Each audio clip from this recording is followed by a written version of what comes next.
Today, we are reviewing the 1/100 high-resolution Gundam Barbatos from Gundam Iron-Blooded Orphans. This is the first high-resolution kit released by Bandai. This is what the completed high-resolution kit looks like after you've stacked up all the empty runners and posed the Gundam Barbatos next to the boxes. This high-resolution kit came with 13 runners, a single sticker, and a 6-page black and white building manual. There was no action stand included with the kit. The 1/100th Barbatos kit has the feeling of building a perfect grade kit on a master grade scale. The brilliant color combinations of the gold, blue, red, and iron metallic mixed with the off-white pearl, gray, and brown, along with the crazy details and incredible articulation will absolutely blow your mind. Most of the runners in this kit are undergated, leaving almost no nub marks. There are no stickers to apply, no painting or panel lining necessary for this Gundam kit. The high-resolution Barbatos should take less than a day to build.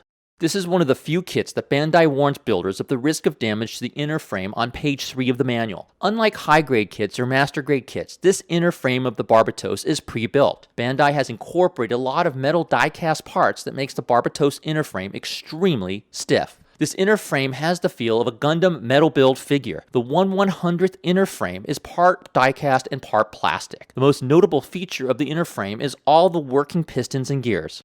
The high-resolution Barbatos version was released in March of 2016 with the price of 160,000 yen or $150. The Gundam kit was really meant to be a display piece more than a model. You will find that plastic cement will be your best friend after building this kit. This Gundam kit is very unstable and has a lot of small loose pieces that you will be picking off the floor for hours. Another major flaw is that Bandai did not undergate the metallic runners, so expect a few nub marks on those parts and be extra careful. How does the high-resolution Gundam kit compare with other kits? The 1/100 Gundam Barbatos is fairly average-sized no-grade kit, only to be dwarfed by my 1999 airbrush test dummy Master Grade Double Zeta Gundam. The Barbatos is surprisingly average height, measuring just 7.5 inches when compared to the no-grade 1/100 Gundam 00, the high-grade 1/100 Gundam Sandrock, but is smaller than the 8-inch Master Grade Double Zeta Gundam. This high-resolution kit includes the most articulated accessories of any of the previous versions of the Barbatos. The 300mm cannon, the 60mm machine gun, and the katana longsword. The accessories do not require any paints or stickers. You get 4 pairs of hands with this kit.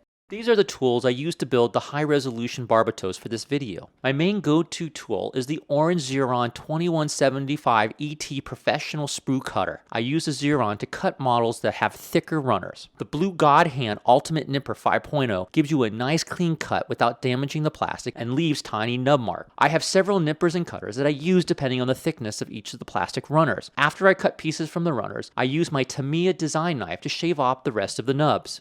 We need to swap out the hands of the Barbatos so he can hold the gun cannon. I'm disappointed that Bandai didn't give us master grade hands since the Gundam kit is so expensive. The gun hand is 2 pieces that snap together like this. You have to make sure that the handle of the gun cannon is placed firmly inside the bottom half of the hand. You will see the trigger finger will wrap around the handle. Next, you need to keep pressing the open hand and handle together while the other part of the hand snaps into place. Since the hands are so small, don't get frustrated if they pop out a few times before you can figure it out. The hands pop out of the socket very easily. Any of the hands can be used in this socket. On the back of every hand is a tiny joint that enables the hand for full movement and plugs directly into the socket here. Here is the gun cannon with the hand and the trigger finger attached. You will simply have to push the handball joint into the socket right here until it snaps into place.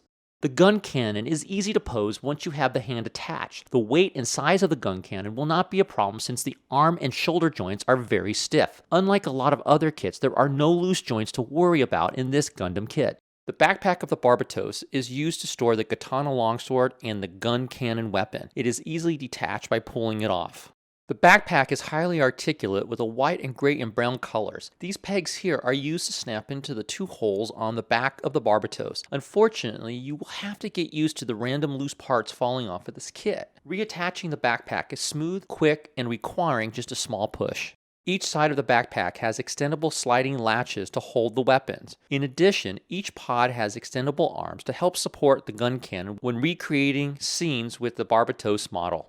The katana longsword has a special brown attachment right here so it can be stored away on the backpack. Simply slide the long sword down through the latches just like this. Now that the katana longsword has been stored securely, the backpack snaps easily into place. The articulation of the sword and backpack unit is highly detailed and very sturdy.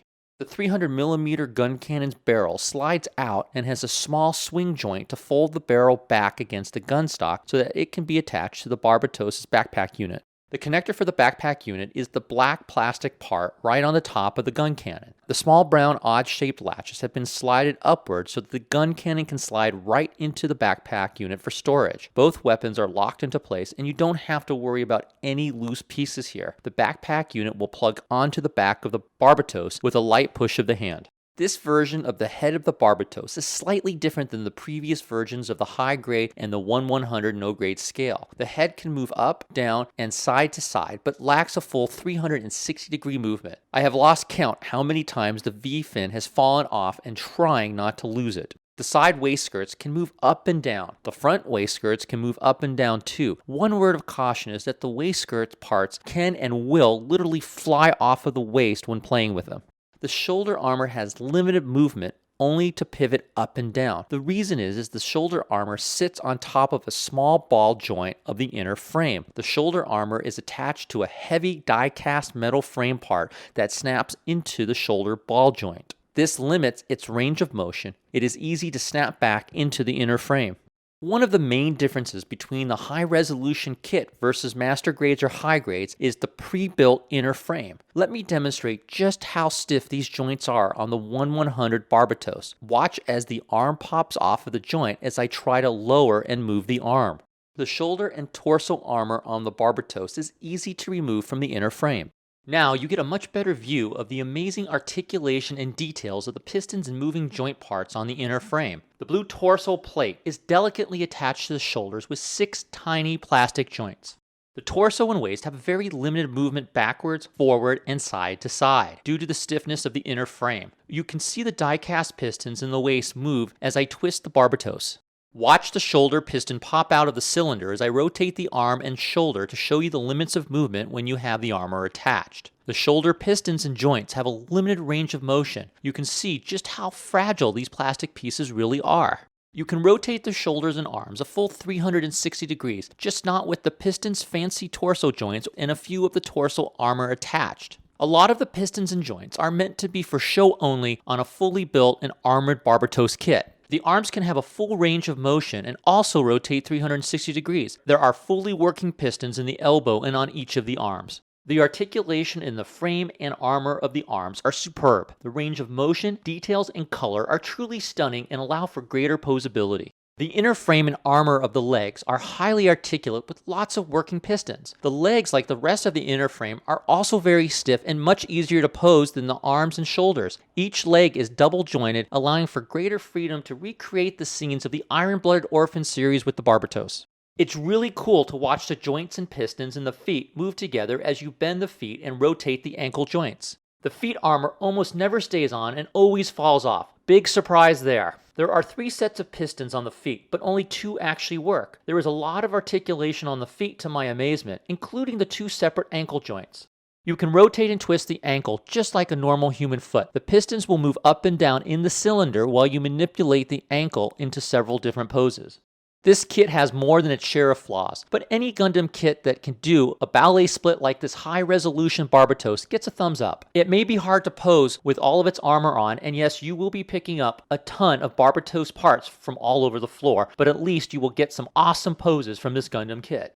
The high-resolution Barbatos is truly a spectacular model to have in a museum case on your desk. Once you pick your favorite pose, you probably won't want to touch it again simply because it's not worth looking for the pieces on the floor and constantly reattaching the V-fin or other pieces that pop off randomly. The kit is very fragile but stunning with tons of articulation. When you purchase this kit, you're thinking to yourself, wow, I'm buying a perfect grade. But trust me, it feels and looks like a fancy master grade with less features. The 1/100 Barbatos is great to look at, but I think Bandai's new line of high-resolution models are overpriced and just a big flop. It does have a bunch of bells and whistles, but what's the point if you can't have fun playing with the kit once you built it? I found it to be really frustrating just posing the kit for this video. This kit gets no thumbs up from me because I was really disappointed overall. I hope you like watching this review video of the high-resolution Barbatos kit. I want to hear all of your questions, comments, and suggestions on this kit or anything Gunpla. And thank you for watching my YouTube channel.